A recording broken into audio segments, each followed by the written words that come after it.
델타 변이의 문제가 아주 심각한 또 상황으로 치닫고 있죠. 그래서 수도권을 중심으로 해서 이 확산세가 또 이제 늘어가고 있어서 여러 가지 많은 우려들이 있습니다. 우리가 정말 이 팬데믹의 상황이라는 게 좀처럼 적응이 잘 되지는 않는 것 같습니다. 얼마 전만 해도 완화된 거리두기 그런 시행이 발효된 지 얼마 되지 않아서 또 급속도로 확산이 되어 다시 강화된 이 지역별로의 차이는 있겠습니다만, 이런 것들을 볼 때 마치 정말 놀이동산의 롤러코스터를 타듯이 오르내려 현기증이 날 정도가 아닌가 싶습니다. 이럴 때 정말 사회적인 심리는 아주 부정적으로 위축되기 쉽습니다. 우리 개인은 사회의 영향을 받기 때문에 사회 심리가 이러하다 보면 우리의 마음에도 잘 지키지 않으면 빼앗기게 되는 게 많아요. 그 중에 가장 우리가 지키기를 힘써야 되는 것, 그게 바로 감사입니다. 네. 여러분, 요즘 우리는 이 방역의 시대를 살아가고 있잖아요. 개인의 방역을 그만큼이나 중요하게 생각하는 때인데, 감사는 성도들에게 있어서 영적인 면역력을 증강시켜주는 최우선의 방역이라 할 수 있겠습니다. 그래서 여러분, 이 감사가 우리에게 얼만큼 풍성하게 넘치느냐에 따라서 감사는 우리의 마음의 불평의 바이러스로부터 우리를 지켜주는 이 영혼의 백신이 될 것이고, 할렐루야.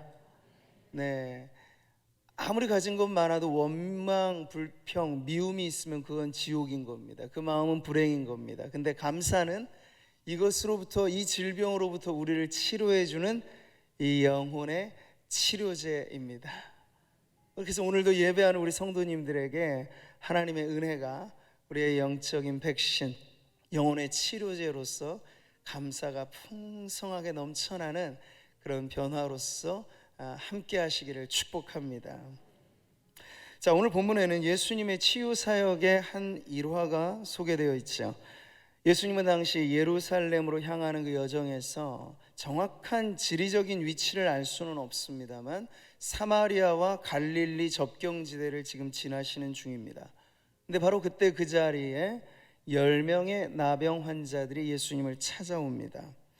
그들로 말하자면 그 당시에 사회적 거리두기를 당하는 사람들, 누구도 가까이 가려 하지 않는 사람들, 나병, 오늘날의 한센병이라고 불리는 그것은 불치병이었고, 또 영적인 의미에서는 하나님께 저주받은 병이라고까지 여겨졌어요.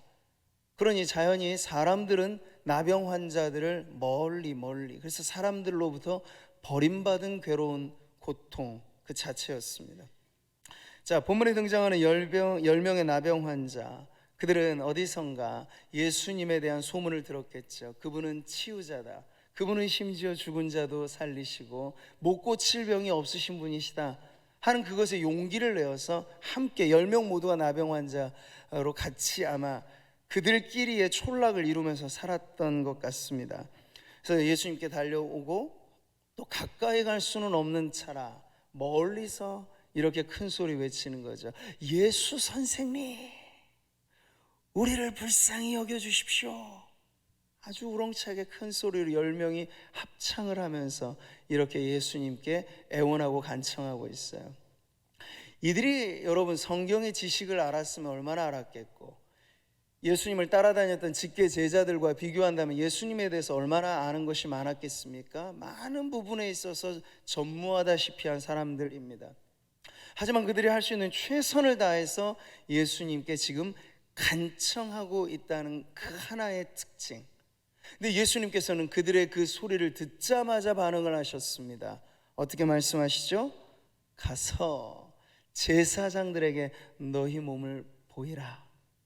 이게 밑도 끝도 없이, 이게 무슨 말씀일까요? 우리는 좀 의아하게 들릴지 모르나 당시 나병 환자들에게 이것은 매우 귀를 확 트이게 만드는 소리입니다.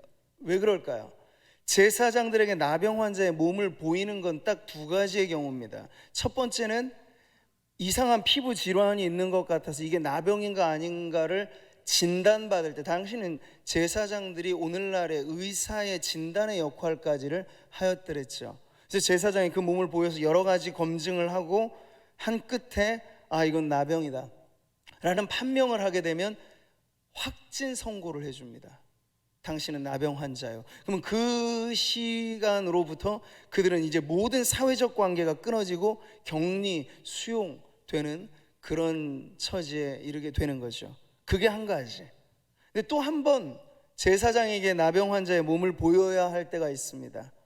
쉬운 치유는 아니겠습니다만 이것이 어찌어찌 하다 고쳐지게 되고 말끔히 씻겨지게 되면 그 역시도 빨리 제사장에게 가서 자기 몸을 보여야 됩니다. 왜 그럴까요? 그때 제사장에게 이제는 회복 판정, 그래서 완치 판정을 받아야 그간의 사회적 격리 그리고 배척됐던 그 모든 끊어진 연결고리가 다시 이어지게 되기 때문입니다. 이 두 가지의 경우에 나병 환자는 제사장을 찾아가 자기 몸을 보이라고 하는 율법의 규례가 있죠. 이걸 당시 살았던 사람들에게는 매우 상식적인 얘기였고 나병 환자들에게는 더더군다나 그런 이야기였습니다. 그런데 예수님께서 느닷없이 갑자기 제사장에게 너희 몸을 보이라 하신 이 말씀에 담겨진 의미는 분명한 것이에요. 이들이야 오랫동안 나병을 앓고 집단으로 거주하며 살아야 할 정도였으니 새롭게 확진 판정을 받을 이유는 없겠고, 그런 그들이 제사장에게 가서 자기 몸을 보이라고 하는 건 이분이 과연 소문대로 우리를 치료하시는 분이 맞나 보다, 이렇게 우리에게 제사장에 가서 치유 그리고 회복 판정을 받으라고 이렇게 보내시나 보다 하는 희망의 메시지였던 것이죠. 자, 그래서 이들은 여러분 그 당시에 예수님이 그 말씀을 들려주실 때까지는 아무런 변화가 없었습니다. 그냥 가라 하셨고 그들은 그 말씀에 순종하여 가기 시작했죠. 근데 오늘 말씀에는요, 그들의 그 발걸음에 담긴 순종의 놀라운 역사가 일어납니다. 14절이죠. 그들이 가다가 깨끗함을 받은지라. 언제 깨끗함을 받았다고요? 가다가. 길 가는 중에 얼만큼 떨어졌는지는 알 수 없으나 아마 어느 정도 한참 지난 시점이 아닌가 싶습니다. 근데 가다가 자기 몸을 보고 또 서로를 보니까 놀랄만한 일이 벌어지게 된 거예요. 말씀만 듣고 제사장에게 간 이 작은 순종의 걸음에 우리 예수님께서 놀라운 기적을 일으켜 주셨던 거죠. 그래서 이것으로부터 그들은 이제 끊어진 관계들이 회복될 수 있었습니다. 질병으로 인해 고통받았던 그 아픈 세월을 이제 청산할 수 있게 된 거죠. 이 모든 것이 주님의 말씀대로 따랐더니 이루어진 기적이었습니다. 말하자면 10명 모두가 기적을 체험한 은혜 받은 그런 사건이 여기에 나오게 되는 거죠. 자, 근데 여러분, 이것으로 끝났다면 여느 다른 치유의 사건과 별별 구별점은 없을 겁니다. 근데 오늘의 사건은 사복음서 중에 누가복음에만 특별하게 기록된 사건입니다. 그만큼 누가가 이 사건을 다룸에 있어서 그냥 일반에 예수님께서 여러 많은 치유 사역을 하셨던 것 중에 하나 정도로만 다루는 것이 아니라는 걸 알 수 있죠. 그러면 이것은 기적이 일어난 것을 결론으로 말하지 않고 그 기적을 통해서 또 다른 어떤 연쇄적인 반응으로 인하여 일어나는 또 다른 이야기를 우리들에게 전해주고 있습니다. 그 말씀이 바로 다음 구절이죠. 그 중에 한 사람이 자기가 낳은 것을 보고 큰 소리로 하나님께 영광을 돌리며 돌아와. 15절이 바로 기적 이후 일어난 어떤 변화, 반응을 보여주는 말씀입니다. 10명 모두가 고침받기 위해서 예수님 찾아왔을 때 소리 높여 간청했습니다. 그런데 그들이 바라던 대로 기적적인 치유를 경험하고 난 다음에 하나님께 영광을 돌리는 소리, 그 큰 소리는 10명 모두의 합창은 아니었고 돌아온 한 사람의 입술을 통해서 나오는 소리였던 걸 지금 보여주고 있습니다. 그러니까 치유 자체가 기적이지만 그 기적이 결론이 아니라 이것이 또 다른 원인이 되어 일어난 사건을 보여주고 있으니 그것이 바로 감사라고 하는 반응을 보여주고 있습니다. 자, 우리가 잘 알아야 할 것은 이 말씀의 본문을 전체 읽어보면 지금 10명 모두 공히 기적을 체험했다는 것을 알 수 있습니다. 말씀에 따라 나아가는 그들의 걸음에 예수님께서 하신 말씀 그대로 기적이 일어났습니다. 이제 그들은 주님의 말씀을 따라 끝까지 가면 제사장에게 회복 판정, 완치 판정을 받을 일을 지금 기대하고 있는 거죠. 그것이 정상적인 경로인 것처럼 보입니다. 맞습니다. 그런데 유독 한 사람, 이상할이 많지 9명은 다 그 길 따라 가는데, 제사장에게 가는 그 길을 계속 이어가는데 한 사람만큼은 빽하는 거예요. 멈춰서는 거예요. 그리고 돌아오는 거예요. 돌아오는 그의 발걸음을 지금 보여주고 있는 거죠. 10명 모두 이 기적으로 놀라워했을 건 분명합니다. 서로 몸을 막 만져보면서, 서로 막 이렇게 보면서 이 깜짝 놀랄 만한 기적의 현장에서 어깨춤을 덩실덩실 추어 아마 길가에서 그러한 난리가 일어나지 않았을까, 우린 충분히 예상할 수 있습니다. 자, 그런데 딱 거기까지를 기준으로 갈려지게 되는 거죠. 9명의 경로와 그리고 한 사람의 경로가 그 자리에서 갈려지기 시작한 겁니다. 한 사람이 돌아온 사건을 통해서 말이죠. 이 사람이 보여준 후속적인 반응, 성경은 이제 그 부분에 주목하고 있습니다. 기적이 일어났다, 나병이 치유받았다, 그거보다 이제 돌아온 한 사람의 반응에 지금 관심을 보이는데, 다시 한번 여러분 이 구절을 크게 한번 읽어보겠습니다. 그 중에 한 사람이 자기가 나은 것을 보고 큰 소리로 하나님께 영광을 돌리며 돌아와 예수의 발 아래에 엎드려 감사하니 그는 사마리아 사람이라. 이게 바로 오늘 누가복음에 기록된 사건의 매우 중요한 대목입니다. 한 사람이 돌아와 하나님께 영광을 돌린 것, 그것이 어떻게 표현되었습니까?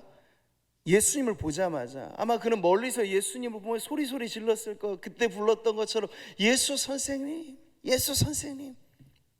가까이 와서, 그때는 멀찌감치 있을 수밖에 없었잖아요. 나병이 있기 때문에. 그런데 고침받았으니 이제 가까이서 예수님 발 아래 넙죽 엎드리면서, 신약 성경에서 예수님께 직접적인 감사를 표현한 대목은 오직 이 부분에만 나옵니다. 예수께 감사하니 라는 그런 고백을 감격 속에 하고 있는 거죠. 가던 길을 멈추고 돌아온 한 사람, 그는 혼자만 온 것이 아닙니다. 무엇을 가져왔어요? 뭡니까? 감사를 가져왔어요. 전에 떠나갈 때는 고백되지 않았고, 전에는 그의 마음에도 품겨지지 않았던, 그러나 예수님의 말씀대로 치유를 경험하고 기적을 경험하고 바로 그때 그 자리에 그의 마음에 하나가득 들어왔던 감사를 끌어안고 예수님께 나아가 그 발에 엎드려 감사를 지금 고백하고 있는 것입니다. 여러분, 오늘 말씀에 앞단락과 그리고 오늘 본문의 마지막 구절을 샌드위치처럼 딱 붙잡고 있는 내용이 있습니다. 그게 바로 믿음의 가르침이 나와요. 17장 6절 말씀이죠. 주께서 이르시되 너희에게 겨자씨 하나일 만한 믿음이 있었더라면, 주님은 믿음을 비유하길 겨자씨, 모든 씨보다 작은 씨, 그것에 비유하셨어요. 근데 믿음은 크기의 문제보다 질의 문제, 생명의 문제라는 걸 강조하신 거죠. 그것이 있었다면 그것이 놀라운 일을 일으킬 것이다 라는 말씀을 하셨잖아요. 여러분, 지금 이 사람은 그것에 대한 증거를 보여주고 있는 겁니다. 겨자씨 하나일 만한 믿음, 그것 살아있는 믿음이라면 반드시 믿음에는 역사가 일어납니다. 믿음은 변화를 일으킵니다. 믿음은 열매를 맺습니다. 근데 믿음이 맺는 열매 중에 가장 귀한 열매가 감사의 열매인 줄 믿습니다. 오늘 기적적인 치유 사건을 경험한 10명의 나병 환자 가운데 유독 다른 반응을 보인 사람은 이 한 사람밖에 없습니다. 그래서 여러분, 그 뒤에 나오는 예수님의 반응을 보세요. 이 부분을 보면 예수님이 지금 무엇에 관심을 갖고 계신지를 알 수 있죠. 17, 18절입니다. 예수께서 대답하여 이르시되 10사람이 다 깨끗함을 받지 아니하였느냐? 그 9은 어디 있느냐? 이 이방인 외에는 하나님께 영광을 돌리러 돌아온 자가 없느냐 하시고, 없느냐 하신 건 없다는 얘기죠. 안타깝다는 얘기죠. 기적은 다 체험했고 은혜는 받을 대로 다 받았는데 돌아온 건 고작 한 사람. 그것에 대해서 예수님은 매우 안타까워하시면서 10명은 어디 갔느냐 찾으시는 거예요. 돌아와야 할 감사가 돌아오지 않은 상황에서 예수님은 실종된 감사를 지금 찾고 계신 거예요. 사랑하는 성도 여러분, 믿음이란 감사의 씨앗과 같습니다. 근데 그 믿음이 뭘까요? 기적에만 놀라워하는 거? 그것 아닙니다. 예수님 당시로 우리가 만약 걸어 들어간다면 그때 예수님이 지나가시는 것 자체가 기적이었고, 예수님의 말씀이 내려지는 자리는 늘 기적이 동반되었죠. 기적이 일상이라고 하는 말은 정말 예수님에게는 맞는 이야기였습니다. 근데 여러분, 그 기적이 일어나는 현장에는 많은 사람들이 있었습니다. 오병이어의 기적도 많은 사람이 혜택을 받았습니다. 그런데 여러분, 정말 그 중에서 예수님을 믿는 사람은 그 기적을 체험한 모두가 아니었다는 걸 우리는 늘 잊어서는 안 됩니다. 믿음은 기적에 놀라워해서 생기는 게 아니고 기적의 주인공을 바라볼 때 생기는 것이거든요. 이 기적의 출처가 어디인가? 나의 지극정성인가? 아니면 어떤 다른 묘법인가? 그게 아니고 지금도 말씀하시면 그대로 되는 하나님이야말로 기적의 출처이시다. 그래서 기적의 현장에서 빨리 고개를 들어 하나님을 바라볼 때 믿음이 생기는 거예요. 이 골로새서의 말씀이 그것을 잘 가르쳐주죠. 같이 한번 읽어보겠습니다. 그러므로 너희가 그리스도 예수를 주로 받았으니 그 안에서 행하되 그 안에 뿌리를 박으며 세움을 받아 교훈을 받은 대로 믿음에 굳게 서서 감사함을 넘치게 하라. 믿음에 굳게 서서 감사함을 넘치게 하라. 제가 믿음에 굳게 서서 하면 성도님들은 큰 소리로 감사함을 넘치게 하라, 그렇게 한번 교독을 해보죠. 믿음에 굳게 서서, 믿음에 굳게 서서. 굳센 믿음이 뭡니까? 넘치는 감사예요. 네, 다른 것 아니에요. 딱 붙어져 있잖아요. 누가 좋은 믿음의 소유자입니까? 넘치는 감사를 하는 사람, 바로 그가 좋은 믿음의 소유자입니다. 자, 그래서 주님은 오늘 이 사건의 최종 결론에서 말씀하셨어요. 돌아오지 않은 9사람은 듣지 못한 말씀이죠. 그게 뭔가요? 내 믿음이 너를 구원하였느니라. 이 말씀에 해당되는 사람은 9명 아니요, 오직 돌아온 한 사람. 내 믿음이, 주님은 보신 거죠. 그 넘치는 감사 안에 담겨져 있는 예수님을 향한 믿음을 보시고 그에게는 질병으로부터의 치유만이 아니라 더 그에게 소중한, 더 중요한 영혼의 축복, 구원의 복을 선포해 주셨던 거예요. 여러분, 오늘 이 본문을 우리는 예수님의 입장에서 다시 보는 겁니다. 예수님께서 10명의 나병 환자를 제사장에게 가라 하셨을 때 주님은 의도가 있으셨죠. 알고 계셨죠. 가는 중에 낫게 될 거야. 주님은 그것을 미리 보셨던 거예요. 자, 이미 나병을 앓고 있었던 사람들에게 보내실 때부터 확진 판정이 아니라 회복, 완치 판정을 받으러 그를 보내신 거예요. 자, 그런데 주님도 돌아온 이 한 사람을 보시고 아마 다른 생각을 갖게 되신 것 같아요. 왜냐? 가려면 다 가고 오려면 다 왔으면 모르겠는데 한 사람만 딱 돌아온 거야. 이것을 보시면서 주님은 그들 안에 일어난 기적과 기적으로 마땅히 표현되어야 할 믿음의 고백으로서의 감사가 이처럼 차이가 나는가 하는 걸 주님은 보셨던 거죠. 그래서 여러분, 기적 그 자체보다도 주님은 그 기적을 맛보았던 사람들 안에 있어야 할 감사가 사실은 더 중요한 것이다 하는 걸 바로 이 사람을 통해서 일깨워 주시는 거예요. 그래서 타이밍을 놓치지 않고 바로 질문하신 거잖아요. 10사람이 다 깨끗함을 받았을 텐데 내가 아는데, 근데 그 9은 어디 갔느냐 찾으시는 거죠. 병 고침 받은 사람들에 대해서 말하지 않아요. 돌아온 사람들에 대해서 주님은 관심을 갖고 계신 거죠. 돌아온 한 사람을 통하여 주님이 기뻐하셨던 건 그가 치료받았다는 것뿐만 아니라 그의 마음 가득히 감사를 한 꾸러미 담아 돌아왔다는 것, 그와 함께 감사가 되찾아졌다는 것에 대해 주님은 기뻐하신 거죠. 근데 동시에 주님은 안타까우셨어요. 10명이 다 이렇게 돌아왔다면 가득한 감사로 주님은 더 기뻐하셨을 텐데 10분의 1만, 그리고 10분의 9는 여전히 찾을 수 없는 실종된 감사, 그것이 주님의 마음을 안타깝게 만들어 놓았던 것이죠. 여러분, 그 아홉을 찾으시는 주님의 이 질문은 오늘 우리들에게 분명한 메시지를 줍니다. 우리 주님의 관심이 어디에 있는가? 인간 편에서야 기적이 지금도 사람들에겐 초미의 관심이겠죠. 어느 곳에 무슨 용한 일이 일어난다더라 하면 사람들 우르르 달려갈 준비를 다 하고 있으면 이게 사람들이 가지고 있는 본디의 종교심입니다. 결핍 의식을 갖고 있는 사람들이 이거 누가 채워준다 하면 그리로 달려갈 준비가 다 되어 있습니다. 그러나 하나님이 기다리시는 사람들은 다릅니다. 하나님은 이미 우리에게 우리가 더 달라 하지 않아도 충분할 만큼의 은혜와 축복과 기적이라 말하면 기적을 주신 이후 주님이 기다리시는 것은 감사입니다. 감사로 돌아오는 사람들을 주님은 바라세요. 우리가 주의를 기다리는 것만큼 우리 하나님도 주의를 기다리신다는 걸 잊지 마십시오. 근데 우리 하나님이 기다리시는 주의는 뭔가요? 돌아온 감사를 가지고, 하나님, 주중에 제가 우리 성도들의 삶도 이렇게 저렇게 힘들고 아팠겠죠. 어렵습니다. 안 되는 일 투성입니다. 그럼에도 불구하고 하나님, 제가 다시 이 자리에 왔습니다. 주님 감사합니다.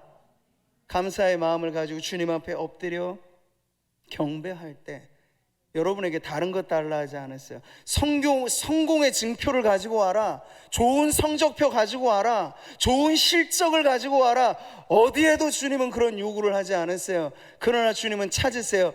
감사로 제사를 드리는 자가 하나님을 영화롭게 하나니, 예배하러 오는 성도들 기다리는 하나님 찾으시는 단 하나는 감사입니다. 근데 우리가 많은 것 주님께 드린다 해도 감사가 실종되어 있으면 주님의 마음을 매우 아프시게 하는 예배자, 주님의 마음을 매우 안타깝게 만들어 드리는 그러한 성도일 수밖에 없겠죠. 재미난 것은 여러분, 성경의 원어는 감사, 은혜, 기쁨, 선물, 이게 다 가족 언어로 엮여져 있어요. 뿌리가 같다는 말이죠. 은혜의 어원과 감사의 어원은 같아서 하나님의 은혜는 인간의 감사를 낳는다는 이치를 가르쳐줘요. 그런데 은혜 받은 자리에 감사는 당연히 나와야 하는 게 이치인데 주님이 이상히 여기시는 사건은 지금도 있는 거예요. 은혜는 받았는데 감사가 고백되지 않는 거, 그걸 주님은 지금도 매우 의아하게 여기시고, 이 자리에 모인 성도라면 어려움을 뚫고 이 자리에 오신 거잖아요. 그런데 돌아온 성도들이 이 주일을 맞아 하나님 앞에 모여일 때, 하나님, 내 마음 가득히 감사를 끌어안고 왔습니다. 그 한 사람의 감사만이 아니라 여기 모인 우리 모든 공동체 가족들의 감사가 우리의 마음 가득히 들어와 있다면, 여러분, 하나님은 저 우주의 드넓은 행성을 보면서 기뻐하시는 것보다 더 성도들의 마음 안에 있는 이 감사를 통해서 기뻐 영광을 받으시는 줄 믿습니다. 내게 주신 모든 은혜를 내가 여호와께 무엇으로 보답할꼬, 이 마음이잖아요. 감사를 표하는 마음은 이거잖아요. 이 여러분, 돌아온 고침받은 나병 환자가 주님 앞에 감사를 뭐로 표했습니까? 표할 게 없었던 거예요. 감사, 한자를 풀어보면 느낌이 아니고 느낌을 표현하는 게 감사합니다. 언어의 표현일 수 있고 물질의 표현일 수 있고 행동의 표현일 수 있습니다. 근데 이 사람은 드릴 것 다른 건 없어. 자신의 마음 안에 있는 이 가득한 감사를 엎드려 경배하며 입술의 고백으로 주님 감사합니다, 이렇게 드린 거예요. 그럴 때 주님이 얼마나 흡족해 하시고 기뻐하셨는지. 여러분, 오늘로 말하자면 우리 성도들은 은혜 받음에 있어서는 사실 우리 모두가 다 이미 기본의 은혜가, 성도라면 누구나 제가 앞서도 말씀드린 것처럼 더 달라 하지 않아도 족할 만큼의 은혜가 우리에게 있는 줄 믿습니다. 찾아보세요. 여러분 안에 어딘가에 보면 있을 겁니다. 그게 뭘까요? 구원받은 은혜죠. 네. 예수님은 기적 중에 기적입니다. 예수님을 통해서 나오는 기적보다 더 큰 기적은 예수님 자신이죠. 근데 예수님을 내가 믿어, 주님이 내 안에, 내가 주님 안에 영적인 연합이 이루어지면 그보다 큰 기적이 어디 있습니까? 그러니까 성도들은 기본이 은혜를 받고 시작한 거예요. 근데 여러분, 우리는 크기로 비교하자면 그보다 작은 은혜들에 민감합니다. 누가 더 건강한가? 누가 더 사회적으로 출세하는가? 누구 재산이 더 많지? 이것도 사람들이 손꼽는 행복의 기준일지 모르고 소위 복이라고 말하는 내용일지도 모르나 우리는 그보다 큰 복을 이미 받았잖아. 만복의 근원 되신 하나님의 백성되고 하나님의 자녀된 복이 성도 공이 주신 은혜입니다. 말하자면 오늘 본문에 나오는 10명 모두가 받은 기적처럼 우리 모두가 받은 기적은 이렇게 큽니다. 근데 왜 성도들에게 감사가 실종될까요? 왜 표현되는 감사는 받은 은혜에 비하면 이렇게나 작은 걸까요? 10분의 1이라 할 만큼, 아니 어떤 분에게 있어서는 100분의 1일 수도 있고 1000분의 1일 수도 있는 받은 은혜에 비하여 우리가 주님 앞에 고백하는 감사, 표현하는 감사가 작은 이유는 무엇입니까? 여러분, 영어로 감사와 생각은 동일한 어원입니다. 생각하면 감사합니다. 근데 뭘 생각해야 될까요? 생각도 잘해야 되죠. 하나님을 생각해야 됩니다. 곰곰이 하나님을 생각하면 내게 주신 은혜가 이게 한두 가지가 아니구나 하는 걸 깨닫게 된단 말이에요. 근데 이 9명의 사람들이 잘못 나아간 지점은 뭘까요? 기적에는 놀라워했어요. 근데 거기서 멈춰버린 거예요. 변해버린 자신에게 감격해합니다. 근데 거기에 머물러 버린 거예요. 자신에게, 환경에게. 근데 진정 이것을 돌려드려야 될 하나님을 생각하지 않자 그들은 자기 길로 간 겁니다. 오직 하나님을 그 자리에서 이 기적이 그냥 일어난 게 아니지, 예수님의 말씀대로 왔는데 되었으니 이건 예수님께서 행하신 일이지 하고 한 사람은 예수님을 기억해낸 거예요. 그리고 돌아온 거예요. 그리고 고백한 거죠. 여러분, 감사는 하나님을 생각하는 자리에 나오게 되는 것입니다. 여러분이 지금보다 10배 축복을 받는다 할지라도 그 자리에서 하나님을 생각하지 않고 이건 내 손이 이룬 일이다, 내가 운이 좋아서, 이러면 여러분 감사는 실종되고 맙니다. 받은 은혜가 큰데 실종된 감사가 많으면 그것은 하나님의 마음에 더 큰 근심이 될 뿐이겠죠. 자, 그러니 우리는 더 많은 무언가를 요구하고 달라기 전에 이미 우리에게 주신 은혜가 한량없는 은혜이고 갚을 길 없는 은혜이고 내 삶을 애워싸는 은혜이고 내가 사나 죽으나 영원할 은혜인 줄 믿어 하나님 앞에 내가 고백해야 될 감사가 무엇일까를 두고 생각하고 고민하고 답을 내는 성도들이 되시기를 축복합니다. 복음의 불모지인 일본, 지금도 그렇죠. 그곳에서 수많은 사람들에게 하나님의 은혜와 사랑을 나누어준 아주 감동적인 시인이 있었습니다. 미즈노 겐조라고 하는 시인, 아마 생소하게 들으실 이름일 거예요. 그는 태어나 11살 때 열병을 앓아 그것이 뇌성마비로 전이가 돼서 평생 눈을 깜빡이는 것 빼고는 모든 기능이 상실돼 버린, 생각해 보십시오. 얼마나 그의 육체의 삶이 고단했으며 힘들었을지는 우리가 겪지 않아도 상상할 수 있습니다. 근데 그런 그에게 어느 날 어느 목사님이 찾아 복음을 전해주며 성경책을 선물로 주었습니다. 그는 모든 감각을 잃어버렸지만 볼 수 있고 들을 수는 있었기 때문에 그의 어머니가 성경을 읽어주고 성경책을 보여주어서 거기서 예수님을 만나게 됐습니다. 그리고 나자 그의 인생이 바뀌게 되고 그는 하나님의 은혜에 감격한 나머지 나도 무언가 하나님께 영광을 돌리고 감사하면서 이것을 나누고 싶은데 내가 어떻게 나눌 수 있을까? 하나님은 그에게 시를 쓰게 하셨습니다. 근데 여러분, 할 수 있는 것이라고 눈 깜빡이는 것밖에는 못하는 사람이 시인이 된다? 그게 어떻게 가능하죠? 자기 손으로 쓸 수조차 없는 사람이 엄마와 합작품을 만든 겁니다. 일본의 우리나라로 말하면 가나다, 기억, 니은, 모음, 자음 이 전체 표가 50가지가 되는데 그 하나하나를 볼 때 시인이 눈을 한번 끔뻑이면 엄마는 그 낱말을 하나 가려냅니다. 글자 하나 만드는데도 시간이 솔찬히 걸리겠죠. 한 단어를 만들고 한 어구를 만들고 한 시를 지을 때 평범한 사람이라면 그저 수분 내에 쓸 수 있는 그것을 그에게는 매우 고단한 일로 시를 써야 했지만 그는 그것이 평생의 기쁨으로 여겨 그가 47년의 짧은 생을 마감하고 하나님의 품에 안길 때 4권의 아름다운 시가 남겨지게 되었습니다. 그것을 한 권에 묶어서 번역된 시집이 있는데 그 시집의 제목이 감사는 밥이다 는 제목이에요.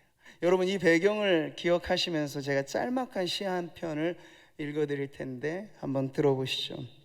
미즈노 겐조 시인, 그래서 눈깜빡이 시인이라는 별명이 있는 이 시인, 그의 시 중에 하나입니다. 그저 감사할 뿐.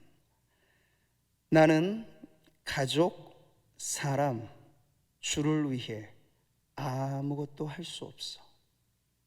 주님, 사람, 가족의 풍성한 사랑에 그저 감사할 뿐. 그저 감사할 뿐. 여러분, 그의 일생과 그를 알았던 많은 사람들이 증언해 준 바에 따른 미우라 아야코라고 하는 일본이 낳은 세계적인 문인도 그의 시집에 머릿말을 쓰면서 내가 정말 존경에 맞지 않는 시인이라고 말하였습니다. 근심이 없어요. 원망이 없어요. 탓하지 않아요. 나 왜 이렇게 태어났나? 사람들은 날 왜 이렇게 대할까? 없어요. 그의 시처럼 그저 감사할 뿐이에요. 이 짧은 시에 그의 일생이 담겨져 있죠. 그리고 우리에게 주는 메시지는 아주 묵직합니다. 우리는 눈 깜빡이는 것만 하는 게 아니잖아요. 적어도 오늘 이 시간 이 자리에 2발 딛고 몸성에 오신 분들이라면 눈 깜빡이는 것 포함의 모든 것이 지금 우리에게 신체 기능이 제대로 돌아가고 있습니다. 10손가락을 보면 여러분 평상시에 무슨 생각을 하셨는지 모르겠습니다만 10손가락에 감사가 담겨지지 않을까요? 손을 뒤집으면 손톱이 보입니다. 이건 매니큐어만 칠하라고 주신 게 아니고 우리를 지켜보는 아주 소중한 지체인데 10개의 손톱에도 감사는 새겨질 수 있는 겁니다. 여러분, 그렇게 파헤쳐 보세요. 왜 많은 사람들은 나와 누구를 비교해서 자신의 코, 눈, 키 이걸 비교해서 나는 왜 저러지 못할까? 인생 허송세월 하는 거죠. 나 자체로 그의 시를 제가 오늘 설교를 준비하면서 읽을 때 정말 시적인 기교의 문제가 아니라 영혼을 울리는 감동이 있어요. 나는 나다울 때 가장 아름답다. 눈 깜빡이는 것밖에 못하는 시인이 하나님 앞에 고백한 감사, 바로 그런 것이에요. 여러분으로서 충분한데, 그리고 우리가 뭔가를 더 잘해서 하나님의 사랑을 받는 것도 아니고, 우리는 때로 죄짓고 잘못된 길로 가도 돌아오면 여전히 그 자리에 우리를 반겨 맞아주시는 이는 은혜로우신 하나님이심을 우리는 아는데, 여러분, 마음으로 삶으로 표현하는 감사는 어떠합니까?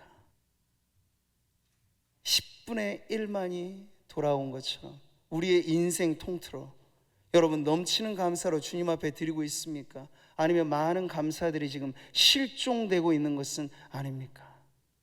왜 많은 사람들은 질병에서 고침받으면 감사할 줄 알지만 질병에 걸리지 않고 매일을 살아가는 게 기적이라는 걸 모를까요? 죽다 살아난 사람의 감증에는 우리가 두루 귀를 번쩍 뜨이고 와 하는데, 죽을 고생 안 하고 무탈하게 살아온 게 매일의 기적이라는 건 왜 모른 채 매일같이 풍성한 감사로 하나님 앞에 영광을 돌리지 못할까요? 사랑하는 성도 여러분, 얼마를 더 벌어야 감사하시겠습니까? 우리가 먹는 것, 입는 것, 거하는 것, 생존에 필요한 이것을 하나님께서 우리에게 주셨으면 이것도 족한 줄 알아. 그저 감사할 뿐. 다담이 6칸 되는 그 좁은 게 자기 평생의 공간이었던 이 시인은 그것만으로도 만족하여 그저 감사할 뿐. 누가 날 씻겨주고 먹여주지 않으면 먹지조차 못하고 입지조차 못하는 그 시인은 감사했건만, 우리는 입고 먹고 살고 이렇게나 편안하게 거하면서 우리는 왜 감사를 유보합니까? 하나님 좀만 기다려 보십시오, 제가 성공하면. 하나님 조금만 기다려 보십시오, 내 자식이 출세하면. 그럴 이유 없어요. 우리의 자녀, 우리의 남편, 아내 서로를 바라볼 때 오만백체라고 말하잖아요. 그 몸 하나 성한 것도 만 가지 은혜가 그 안에 있다는 걸 믿으시기를 바랍니다. 문제는 은혜 받지 않아서가 아니라 받은 은혜는 많건만 감사가 실종된다는 게 문제입니다.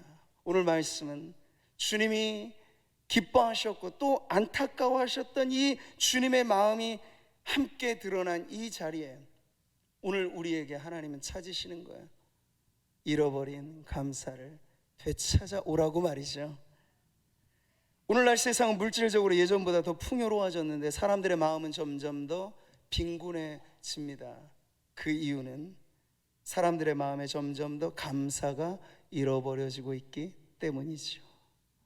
감사는 어떠한 환경과 형편이든지 하나님을 생각할 때 이미 받은 은혜 안에서도 우리는 영원의 시간도 결코 충분하지 않을 만큼 풍성한 은혜를 받았음을 믿으시기 바랍니다.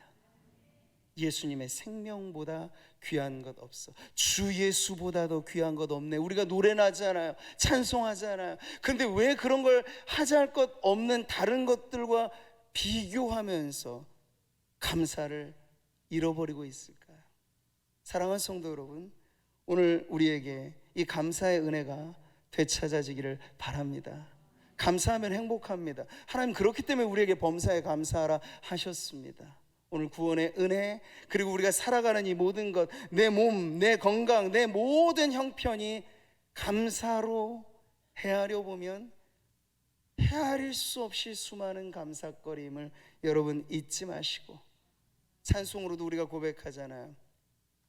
만 가지 은혜를 받았으니. 여러분 정말 이렇게 고백하시죠? 그러면 여러분 뒤따르는 찬송이 뭐여야겠습니까? 만입이 내게 있으면 그 입 다 가지고 내 구주 주신 은총을 늘 찬송하겠네. 할렐루야. 당신은 은혜 받은 사람입니까? 이 질문을 사실 성도들에겐 하지 않아도 되지 않을까 싶어요. 왜요? 성도라면 누구나 그 은혜 받았거든요. 그런 질문을 바꾸셔야죠. 당신은 감사하는 사람입니까? 여러분 스스로에게 물으실 때 나는 뭐가 필요한 사람이지? 라는 결핍의 기준에서 보지 마시고, 내가 감사해야 될 건 무엇이지? 그러면 여러분 남은 평생이 우리가 이제껏 이뤄왔던 호흡마저도 주님의 은혜라고 우리가 고백한다면 살아오는 날 1년 365일 시간 분초로 나누면 그 초당 여러분이 감사할 수만 있다면 남은 세월 평생을 다 바쳐도 우리의 감사는 시간이 모자랄 겁니다. 그러니 괜히 불평과 원망과 그것으로 인생을 낭비하지 마시고 남은 생에 내가 무엇을 하든지 하나님께 감사하며 살리라 고백하는 우리 성도님들 되시기를 주님의 이름으로 축복합니다.